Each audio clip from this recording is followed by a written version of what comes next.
काल राज्याच्या बीजेपी प्रणित येड्याच्या सरकारने, आम्ही हा येडा शब्द याच्यासाठी वापरतो की ठीक आहे त्यांचा शॉर्ट फॉर्म आहे, पण या येड्यांनी या राज्याची तिजोरी कशी लुटली याचं कालच्या अर्थसंकल्पामध्ये चित्र स्पष्ट झालेलं आहे। या राज्यावर 8 लाख कोटीचं कर्ज या राज्यावर या सरकारने या राज्याच्या जनतेवर बसवलेला आहे। काल आपण पाहिलं की 1 लाख कोटीची वित्तीय तूट आपल्याला काल अर्थसंकल्पात पाहण्यात आलेली आहे। या सरकारचं हे जे कर्ज घेऊन चालवण्याची जी पद्धत आहे, कर्ज घेऊन दिवाळी साजरी करण्याची पद्धत आहे, ती या राज्याला डुबवणारी आहे। राज्याच्या जनतेवर कर्जाचा बोझ चढवून महागाईच्या आगीत या राज्याच्या जनतेला झोकण्याचा या सरकारने पूर्ण त्या ठिकाणी या सत्तेचा दुरुपयोग केलेला असं आपण पाहतोय। यांनी जे कर्ज घेतलं त्या कर्जामध्ये जवळपास 60% अनुत्पादक अशा व्यवस्थेवर तो खर्च केलेला आहे आणि त्या माध्यमातून ते पैसे आता रिफंड होणार नाही, ते जनतेच्या उपयोगाची ठरणार नाहीत आणि हे सगळं टॅक्स रूपानं सरकार जनतेला पैसे द्यावं लागतील आणि महाराष्ट्र हे सगळ्यात महागडं राज्य अशा पद्धतीचं पुढच्या काळात आपल्याला चित्र पाहायला मिळते आहे। काल सरकारने पुन्हा एक गोष्ट सांगितली की अजूनही आम्हाला कर्ज घेण्याची मर्यादा बाकी आहे, म्हणजे पुन्हा कर्ज या राज्यावर घ्यायचं आणि यांचे ठेकेदार आणि यांच्यामध्ये संगनमत करून अनुत्पादक व्यवस्थेवर खर्च करायचा आणि संपूर्ण राज्यच लिलाव करायचा, हे कालच्या अर्थसंकल्पातून स्पष्ट झालेलं आहे। आणि म्हणून या सरकारचा खरा चेहरा येणाऱ्या लोकसभेच्या निवडणुकीमध्ये हा जनतेसमोर आम्ही मांडण्याचा पूर्ण प्रयत्न करू। त्याचप्रमाणे देशपातळीवर सुद्धा जीएसटीच्या माध्यमातून लोकांकडून घेतलेलं कर्ज, घेतलेला पैसा, जनतेच्या घामाचा पैसा ज्या पद्धतीने लुटला जातो आहे, तरी सुद्धा देशाची संपत्ती विकून हा देश चालवण्याचं काम केलं जाते आहे। याचाच अर्थ देश आणि राज्य या सगळ्या व्यवस्था संपुष्टात आणायच्या ही मानसिकता भाजप आणि भाजप प्रणित सरकारची आपल्याला पाहायला मिळते आहे आणि म्हणून या सगळ्या व्यवस्थेचा आम्ही निषेध करतो। लोकशाही पद्धतीनं लोकांना जगता यावं, स्वाभिमानानं राहता यावं, ही भावना लोकशाहीमध्ये अभिप्रेत असताना पण भाजपनी ज्या पद्धतीनं जनतेच्या घामाचा पैशामध्ये उधळपट्टी करून आणि कर्ज घेऊन राज्याचाच लिलाव करायची जी मानसिकता निर्माण केली, देशाचा लिलाव करायची मानसिकता केलेली आहे, हे खऱ्या अर्थानं गंभीर बाब आहे आणि त्याचा विरोध आता जनतेमध्ये व्हायला लागलेला आहे।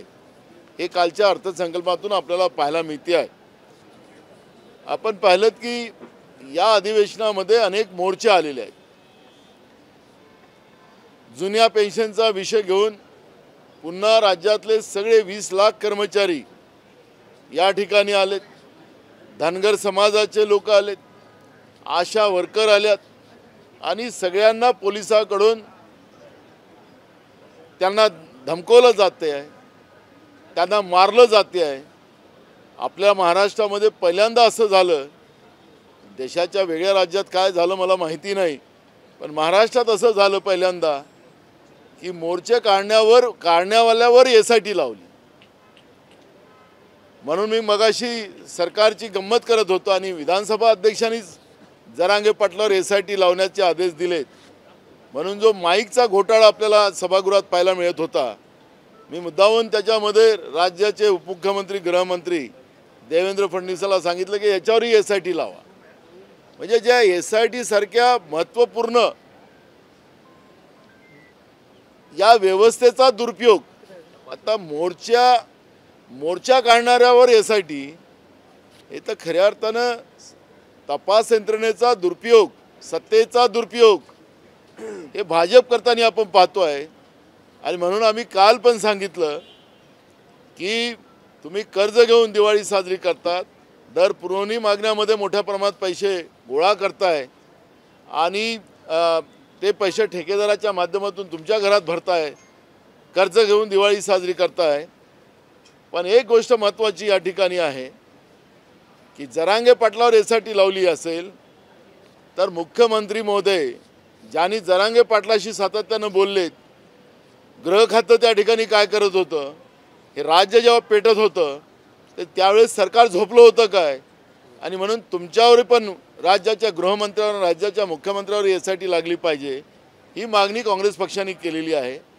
पण सरकार या सगळ्या गोष्टीच्या भावना सरकारमध्ये नाही. आपल्या पापाचं दुसऱ्यावर पाप कसं टाकता येईल हा प्रयत्न सरकारच्या माध्यमातून केला जातो आहे. आणि हा महाराष्ट्र खऱ्या अर्थानं शाहू फुले आंबेडकरांचा महाराष्ट्र आहे. या महाराष्ट्रामध्ये या पद्धतीचं अत्याचारी सरकार, राज्याला लुटणारं सरकार हे पहिल्यांदा या महाराष्ट्राची जनता पाहते आहे. मोठ्या प्रमाणात शेतकऱ्यांच्या आत्महत्या, आजच मी मगाशी शेतकऱ्यांच्या शेतीपंपाला विद्युत कनेक्शनचा प्रश्न उपस्थित केला तर राज्याचे ऊर्जा मंत्री उपमुख्यमंत्री देवेंद्र फडणवीस सांगितले की आता आम्ही NTPCC आमची चर्चा चाललेली आहे, 8 दिवसानंतर निर्णय करू. पिकं मेल्यानंतर देणार काय लाईट. पहिलेच नैसर्गिक आपत्ती आपण मराठवाडा आणि विदर्भामध्ये मोठ्या प्रमाणात अवकाळी पावसामुळे परवाच मोठ्या प्रमाणात नुकसान झालं. पण सरकार अजूनपर्यंत त्याला मदत द्यायला सरकारची भावना नाही. जे काही पीक असेल त्याला लाईट नाही. अशी परिस्थिती या महाराष्ट्राच्या शेतकऱ्याची करून ठेवलेली आहे. कांदा शेतकऱ्यांचा कांदा घ्यायचा नाही, त्यांचे पिकं निघाले तर पिकांना कमी भाव मिळाला पाहिजे.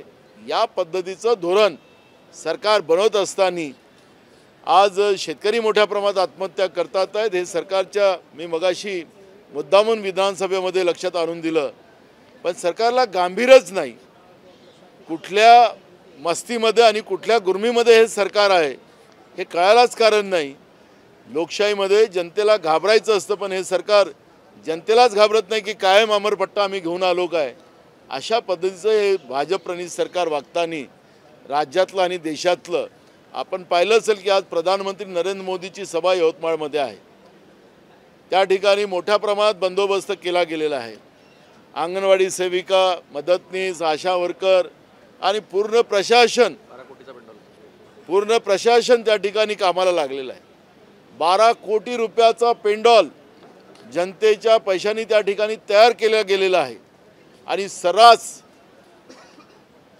त्या ठिकाणी पक्षाचे बॅनर लावले गेलेले आहेत. हे सरकारी कार्यक्रम नाही, पक्षाच्या प्रचारासाठी जनतेचा पैसा त्या ठिकाणी उधळपट्टी केली जाते. मी तुम्हाला माहितीसाठी सांगतो की प्रधानमंत्र्यांचं हेलिकॉप्टर उतरवण्यासाठी, राज्याचं मुख्यमंत्री उपमुख्यमंत्र्यांचे हेलिकॉप्टर उतरवण्यासाठी 3.5 कोटी रुपयाचे त्या ठिकाणी हेलिपॅड तयार केले गेलेले आहे. म्हणजे मला हे कळत नाही, 50 लाखाचा खर्च आणि 3.5 कोटी रुपये खर्च केले जातात. एवढा पैसा कशासाठी, कोणाचा जनतेच्या पैशाची उधळपट्टी करायला यांना अधिकार दिलेला आहे. प्रधानमंत्र्यांनी अगर पक्षाचा प्रचार करायला या ठिकाणी यायचं होतं तर त्यांच्या पक्षाच्या पैसा खर्च करायला पाहिजे. पण या ठिकाणी शासनाचा, जनतेचा पैसा खर्च करून आपलीच पाठ आपण ठोपडण्याचं पाप हे जे आता यवतमाळमध्ये केलं जात आहे. त्या ठिकाणी महिला गोळा करून महिलांना काहीतरी गॅरंटी द्यायचं. त्याच यवतमाळमध्ये 2014 मध्ये त्यांच्या आठवणीसाठी मुद्दाहून सांगतो की 2014 मध्ये यांनी सांगितलं की देशाच्या शेतकऱ्यांना नरेंद्र मोदी न्याय देईल. मला तुम्ही प्रधानमंत्री केलं तर तुमचं पहिली सही माझी जे होईल ती शेतकऱ्यांच्या कर्जमाफीवर मी करेल. हे त्याच यवतमाळच्या पवित्र भूमीवर सांगितलं होतं. शेतकऱ्यांच्या शेतीच्या मालाला 1.5 पट भाव देऊ, शेतकऱ्यांचं उत्पन्न 2 पट वाढवू, स्वामीनाथन समितीची शिफारस लागू करू, हे त्याच गोष्टी यवतमाळमध्ये सांगितल्या होत्या. आता यवतमाळमध्ये पुन्हा महिलांना खोटं आश्वासन, खोटी गॅरंटी, जुमलेबाजी करण्यासाठी नरेंद्र मोदीजी जनतेच्या पैशाची उधळपट्टी करायला तिथं आलेले आहेत. हे सुद्धा आवर्जून मी तुम्हाला सांगितलं पाहिजे तुमच्या माध्यमातून राज्याच्या आणि देशाच्या जनतेला हे कळायला पाहिजे की ही उधळपट्टी कशी चाललेली आहे. पटोले साहेब, असं आहे की देशाची जी आता अर्थव्यवस्था आहे ती 5 ट्रिलियन आहे आणि मुख्यमंत्र्यांनी असा आत्मविश्वास व्यक्त केला की महाराष्ट्राची फक्त 1 ट्रिलियन अर्थव्यवस्था नाही, जीडीपी आपला 6.5 आहे. पण जरी हे आव्हान मोठं असलं तर तुम्हाला वाटतं का की हे आव्हान केलं तर जरी तुमची सरकार आलं तरी एवढी 1 ट्रिलियन महाराष्ट्राची अर्थव्यवस्था होईल? असं आहे की प्रधानमंत्री असेल की देशाचे गृहमंत्री असेल त्यांना ट्रिलियन शब्द पण येत नाही. ते 5 ट्रिलियनच्या जागी कितीही बोलू शकतात. आता तुमच्या माहितीसाठी सांगतो, आता 3 ट्रिलियन आहे आणि महाराष्ट्राची अवस्था तर अजून खराब आहे. मी तुम्हाला मगाशी आकडेवारी सांगितली. त्याच्यामुळे हे जे आकडे फुगवून सांगणारी जी व्यवस्था आहे जुमलेबाजांची, त्यांना खोटं बोलायला काहीच वाटत नाही. मी देशाचे प्रधानमंत्री आहो, मी राज्याचा मुख्यमंत्री आहे, उपमुख्यमंत्री आहो, त्यांना त्याचं काही घेणं देणं नाही आहे. संविधानाची शपथ घेऊन ते आलेले आहेत. पण ते लोकांच्या याच्यात आणि माईक त्यांच्या हातात भेटला की किती खोटं बोलायचं आणि किती फेकायचं, हे फेकायचंच काम हे लोक करतात आणि हे लोकांना कळतं आहे. त्याच्यामुळे या आकडेवारीमध्ये कोणी जायचं कारण नाही आहे. राज्यामध्ये लाखो कर्मचाऱ्यांचे पदं खाली आहेत. एकीकडे जुन्या पेन्शनचा लोकांचा बसेस वापरल्यामुळे बस नाही आहे हे करतो, जुन्या पेन्शनचा जो इश्यू आहे ते लागू करत नाही, नवीन कर्मचारी घेतले जात नाही, लाखो पदं खाली पडलेली आहेत. सरकार सांगते की आमच्याजवळ पैसे नाही आहेत. मग तुमचं उत्पन्न 1 ट्रिलियन महाराष्ट्राचं वाढलं असेल तर मग तुम्ही हे पदं का भरत नाही? आखरी लोकांकडून तुम्ही टॅक्स घेता, दवाखान्यात लोक नाही, शाळेत शिकायला शिक्षक नाहीत, ऑफिसेसमध्ये कर्मचारी नाहीत, जनतेची गैरसोय होत आहे फक्त आकडे सांगून. पण तुमचं जमिनीवर काय? मी मगाशी मुद्दाहून तुम्हाला एक विषय मांडला की हा जो कर्ज घेऊन हा पैसा जो घेतला जातो आहे तो सगळ्या अनुत्पादक व्यवस्थेवर खर्च केला जातो आहे. त्याच्यामुळे जनतेच्या नावाने कर्ज घालायचं, आईच्या पोटात जे बाळ असेल त्याच्यावरही या लोकांनी लाखो रुपयाचं कर्ज बसवून ठेवलेलं आहे. आणि म्हणून अशा या व्यवस्थेमध्ये यांच्या आकड्याच्या आणि यांच्या जुमलेबाजीमध्ये जाण्याचं कुठेही कारण नाही, हे मी तुम्हाला सांगितलं पाहिजे. पंतप्रधान नरेंद्र मोदी विदर्भाच्या दौऱ्यावर आहेत. दाखव व्हिडिओ. विदर्भापासून सुरुवात करतात. मी आता सांगितलं, नरेंद्र मोदींची जी सभा होत आहे ती पॉलिटिकल होत आहे. त्यांचे सगळे बॅनर पोस्टर लागलेले आहेत, पण सगळी शासकीय व्यवस्थेचा वापर केला जातो आहे. या बसेससुद्धा सगळ्या ताब्यात घेतलेल्या आहे. जनता त्यांना बस मिळाली नाही, बसेस नाहीत म्हणून लोक त्या ठिकाणातून वापस जातात आहे. लोकांची गैरसोय होत आहे. हे चित्र त्या ठिकाणी आपण पाहतो आहे आणि लोकांना जनावरांसारखं कोंडलेलं आहे. पण एक गोष्ट त्या ठिकाणी तुमचे चॅनलवाले दाखवले तर बघा त्यांना की त्या प्रत्येक खुर्चीच्या मागं जनतेने राहुल गांधीचा फोटो लावलेला आहे. चिखल आपल्या हातात घेऊन गेले राहुल गांधींचा आणि त्या खुर्च्या ज्या लावलेल्या आहेत खुर्च्याला त्या ठिकाणी राहुल गांधींचा फोटो लावलेला आहे. लोकांच्या मनात राहुल गांधी तिथं आहे, कारण की हे जनतेच्या पैशाची उधळपट्टी करणारी ही लोक आहेत. आणि कलावतीसारखे लोक ज्याला मदत राहुल गांधींनी केलेली होती ती कलावती जाहीरपणे सांगतं. अशा व्यवस्थेमध्ये खऱ्या अर्थानं या देशाच्या प्रत्येक लोकांचं रक्षण राहुल गांधी करू शकतात, हा विश्वास त्यांच्या सभेमध्ये आपल्याला पाहायला मिळतं. आणि त्या ठिकाणी तुम्ही लगेच तुमच्या कॅमेऱ्याला पाठवा, प्रत्येक खुर्च्याच्या मागं राहुल गांधींचा स्टिकर त्या ठिकाणी लोकांनी स्वतः लावलेला आहे. त्याच्यामुळे आता हे लोकांच्या मनात उतरलेले लोक आहेत. जनतेच्या पैशाची उधळपट्टी करता मी सुरुवातीला सांगितलं. आणि ही गैरसोय जनतेची चाललेली आहे, ती गैरसोयसुद्धा त्यांना त्याची घेणं देणं नाही, अशा पद्धतीचे हे लोक आहेत. आणि भावना गवळी यांनी सुद्धा जिथे तिथे होर्डिंग जे लावले होते तिथे त्यांनी मुख्यमंत्र्यांचा फोटो न लावता फक्त पंतप्रधान नरेंद्र मोदी यांचाच फोटो लावला होता. आता त्यांना जाऊन विचारा आता कशासाठी लावला, काय झालं, आपल्याला काय माहिती. पटोले साहेब, एक विषय असा होता की शिक्षकांना आता अक्षरशः सरकारनं कामाला घेतलेलं आहे. मराठा आरक्षण सर्वेमध्ये लावलं होतं. आता एक पत्र दिलेलं आहे आणि आईवडिलांसोबत फोटो घेऊन द्या म्हणतात, लिंक पाठवतायत, भरून द्या म्हणतात. त्यामुळे शिक्षकामध्ये प्रचंड सत्तापाची लाट आहे. आणि शिक्षक असं म्हणतात की हे लीप इयर आहे की लिंक इयर आहे. मग त्याला रेकॉर्ड करायचं आहे का राज्य सरकारला? दोन गोष्टी आहे. भाजपची जी मानसिकता आहे, तुम्ही चांगला प्रश्न विचारला की येणारी पिढी ही सगळी अनपढ तयार झाली पाहिजे आणि लोकांच्या हातून काम काढून घ्यायचं. म्हणजे अनपढ पिढी तयार झाली आणि लोकांजवळ पैसे नसतील, कामं नसेल तर पैसे नाही, लोकांना गरीब करायचं आणि त्याला गुलामीकडे न्यायचं. इंग्रजाची जी ही व्यवस्था होती, मानसिकता होती, त्या मानसिकतेप्रमाणे भाजप काम करते आहे. म्हणून आज शाळेमध्ये शिक्षक नाही, अनेक जिल्हा परिषद शाळा सरकारने बंद करण्याचा निर्णय केला. 20% संख्येच्या खालील संख्या असेल तिथं शाळा बंद करण्याची घोषणा सरकारने केली. शिक्षकाची पदं भरली जात नाही. आजही मी मगाशी सकाळी प्रश्न विचारला तर आता आम्ही भरण्याला सुरुवात केली. आता उद्यापासून आचारसंहिता लागेल. पुन्हा ते थांबलं, ते झाल्यानंतर पुन्हा आचारसंहिता येईल. म्हणजे ह्या सरकारला कर्मचाऱ्यांची पदं पण भरायची नाही आहेत, शिक्षकांची पदं भरायची नाही आहेत.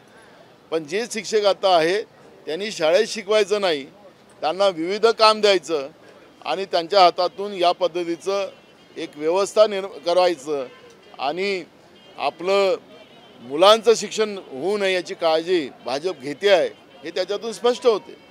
नाना, काल बसवराज पाटील गेलेत आणि आज अशी माहिती मिळते की महाराष्ट्र प्रदेशचे 50 पदाधिकारी जे आहेत त्यांनी राजीनामा तयार करून ठेवलेला आहे आणि लवकरच ते सुपूर्द करणार. आलाय आपल्याकडे आला असेल, पक्की माहिती आहे नाना आज देणार. आपल्याकडे आला असेल तर मला देऊन टाका. नाना, पण ही फुटी होते काँग्रेसमधनं. एक बघा, काँग्रेससोबत जनता आहे.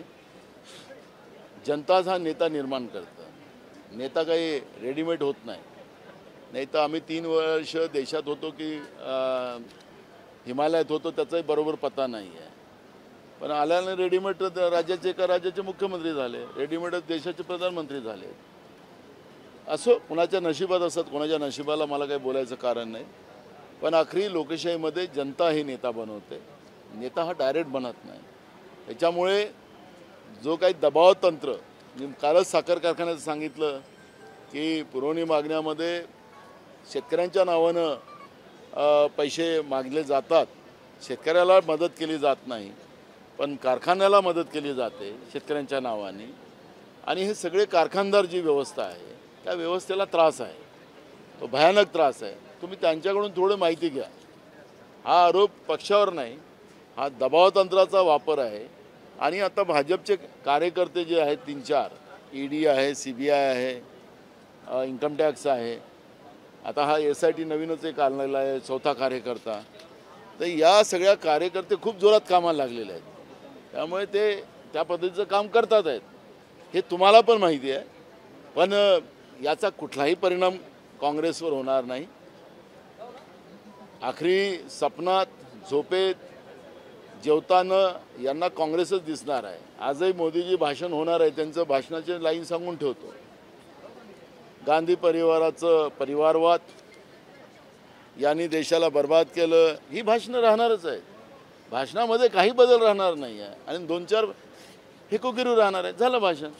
नाना, जुनी पेन्शन योजनेमध्ये वंचितला किती जागा सोडण्याचा विचार आहे? कारण वंचित ते आपल्याला सांगतो आम्ही. नाना, जुनी पेन्शन योजनेच्या संदर्भात गेल्या हिवाळी अधिवेशनामध्ये मुख्यमंत्री सभागृहात बोलले की पुढच्या अर्थसंकल्पीय अधिवेशनामध्ये त्याची तरतूद केली जाणार. परंतु आता अंतरिम अर्थसंकल्प सादर केला, परंतु त्याच्यात जुनी पेन्शन योजनेच्या संदर्भात काही तरतुदी नाही. लबाडाचं जेवण जेवल्याशिवाय पूर्ण झालं असं म्हणता येत नाही. हे लबाडाचं सरकार आहे. या सरकारवर आता कोणाचाच विश्वास राहिलेला नाही. त्यामुळे कर्मचारी असो, शेतकरी असो, गरीब माणूस असो, आपण पाहिलं की महागाई कमी करण्याचाही कुठला निर्णय या सरकारने केला नाही. त्यामुळे हे लबाड लोक आहेत आणि या लबाडावर आता कोणाचाही विश्वास राहिला नाही, अशी परिस्थिती आज आपण पाहतोय. थँक्यू. ABP माझा, उघडा डोळे बघा नीट.